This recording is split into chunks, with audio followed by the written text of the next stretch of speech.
semuanya, nama aku Renandita Anjani Kuina. Nama aku Alicia Safarauza dan kita dari kelas 10D. Ya. Nah, di kesempatan kali ini aku sama Sasa mau ngebahas sesuatu yang lagi happening banget nih. Tapi kira-kira kamu tahu nggak apa yang lagi happening akhir-akhir ini? Apa ya? Soalnya kayak akhir-akhir ini tuh banyak banget yang lagi happening, trending. Nah, iya kan. Tapi yang lagi mencuri perhatian aku dan yang lain, mungkin apalagi orang tua, itu tuh anak-anak zaman sekarang ternyata banyak banget loh yang cuci darah. Bahkan sampai di rumah sakit Surabaya itu tuh mereka sampai ngantri gitu untuk cuci darah.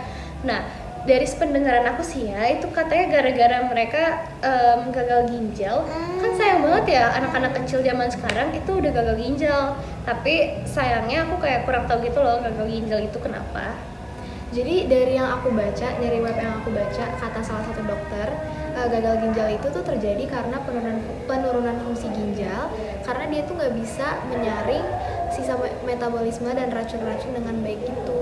Terus jadinya kayak dia tuh mengalami penumpukan gitu dalam jangka panjang, terus jadi gagal ginjal.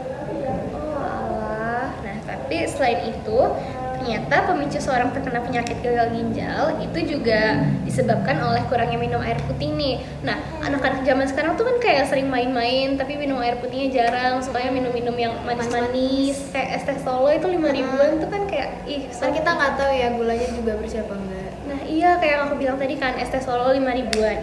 Nah, salah satu penyebabnya juga itu karena terlalu sering mengkonsumsi makanan atau minuman yang mengandung banyak zat kimia. Fast food ya? Fast food, iya, kayak jajanan-jajanan murahan yang permen kaki cuma 500 perak. Ternyata itu banyak loh zat kimianya, dan itu tuh sering banget dikonsumsi sama anak-anak di bawah umur. Nah, selain itu juga ada menderita penyakit mellitus dan hipertensi. Nah, itu tuh katanya ngebikin fungsi ginjal kita menurun karena aku juga kurang ngerti, tetapi itu tuh sama aja kayak obesitas gitu loh. Dan memicu emosi anak itu jadi lebih tinggi. Nah, selain itu karena terlalu sering mengkonsumsi obat. Jadi kayak, kamu pernah dengar nggak sih kata orang yang sesuatu yang berlebihan itu nggak baik? Pernah dong. Nah, ternyata terlalu banyak mengkonsumsi obat itu juga nggak baik loh, Sa. Jadi ternyata tuh waktu itu sempat kayak viral gitu, katanya obat sirup itu tuh ada yang bahaya gitu kan. Oh iya? Kalau nggak salah gara-gara itu deh, makanya anak-anak pada gagal ginjal. Tapi tau gak sih, ternyata biaya cuci darah itu gak murah loh. Iya, jujur itu mahal. Iya, jujur itu mahal, dan di rumah sakit tuh ngantri anak-anak. Dan itu capek banget guys, cuci darah itu sakit guys. Asli. Berdasarkan yang aku baca ya, itu sakit. Nih, dari sumber yang aku dapetin, itu biaya cuci darah mulai dari 700-an sampai 1,5 juta. Astaga, sayang banget gak sih? Itu gak 700.000 Oh my god. sampai 1,5 juta. Itu kayak bisa dibeli buat yang lain-lain guys. Nah, mungkin banyak orang tua yang ke-aware ya sekarang gara-gara adanya penyakit ini, apalagi lagi happening banget. Dan sekarang tuh kayak banyak banget jajanan-jajanan yang kayak kalian tuh gak tahu isinya tuh apa. Betul. Apalagi dijualnya murah. Nah, enggak, kayak sebenarnya nggak munafik sih, mungkin dulu aku pas kecil juga sering makan makanan begitu. Cuman kayak kalau dulu tuh kita masih bisa ngebatasin diri kita gitu loh. iya, Karena dulu juga nggak terlalu bervariasi sebenarnya jajanan kita. Ya, kurang lebih gitu sih guys.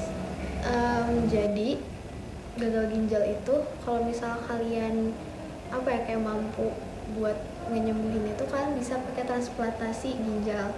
Tapi ternyata cuci darah itu tuh cuman buat perawatan doang guys. Jadi itu sebenarnya nggak bisa sembuhin dari penyakit gagal ginjal gitu. iya. Nah, terus aku juga dapat info efek samping cuci darah berdasarkan metode-metodenya. Nah, jadi pertama itu ada efek samping hemodialisis. Nah, itu tuh ngasih efek samping, yaitu tekanan darah terlalu rendah atau terlalu tinggi, terus mual dan juga muntah, anemia, kulit yang gatal-gatal, kram otot, sering kram otot lagi. Nah, terus kalau misalkan efek samping dialisis peritoneal itu peritonitis merupakan komplikasi yang umum terjadi akibat dialisis peritoneal.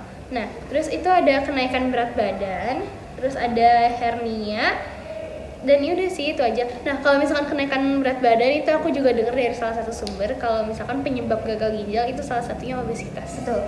obesitas. Jadi kayak buat kalian yang masih mampu untuk mengatur mengatur makan kalian, jaga makan, jaga emosi, karena tensi kan juga tadi masuk kan. Itu tuh mungkin dari sekarang bisa mungkin lebih diusahain lagi kali ya untuk diatur. Ya guys, dari penyakit gagal ginjal yang lagi marak ini sama yang cuci darah itu jadi bikin kita lebih aware sih. Harusnya gitu ya. Harusnya gitu. Cuma tapi masih aja ada pasti orang-orang yang kayak mungkin mereka tuh nggak takut karena mereka tuh belum ada ngerasa efek sampingnya gitu. Iya, cuma tau gak sih aku tuh pernah dengar dari salah satu berita katanya karena lagi banyak yang cuci darah kan, cuci darah kan mahal ya. Iya. Ada satu rumah sakit yang ngemalsuin penyakit pasiennya. Sumpah. Jadi dia tuh kayak jadi misalkan nih pasiennya DBD, cuma disuruhnya cuci darah, katanya gagal ginjal lah atau apa. Nah itu tuh pas denger aku tuh pasiennya sekitar umur 12 sampai 15 tahun. Astaga. Nah, makanya itu kayak Kok gitu banget ya? banget kayak iya sih emang kan cuci darah mahal ya. Jadi mungkin tapi itu kayak tetap aja gak sih? Soalnya DBD sama gagal ginjal tuh agak jauh Gitu guys. Cuma sama rumah sakitnya disuruh cuci darah. Mungkin dari kita segitu aja kali ya. Iya, dari kita segitu aja. Nah itu apapun yang kita omongin tadi itu juga kita udah nge-survey di sumbernya langsung. Dan satu hal yang paling penting yang pengen kita sampaikan itu adalah dari aku dulu ya.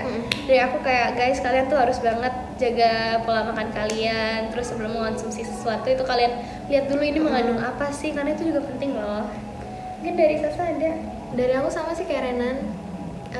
Kalau bisa dari kalian kecil itu tuh bisa buat ngebatasin makanan. Maksudnya kayak kalau misalkan pengen jajan sekali 2 kali ya boleh, tapi kayak jangan keseringan gitu. Cukup. Oke guys, sekian dari podcast kita tentang gagal ginjal cuci darah. Hope this podcast dapat membantu dan juga menghibur kalian. Oke, dadah. Dadah.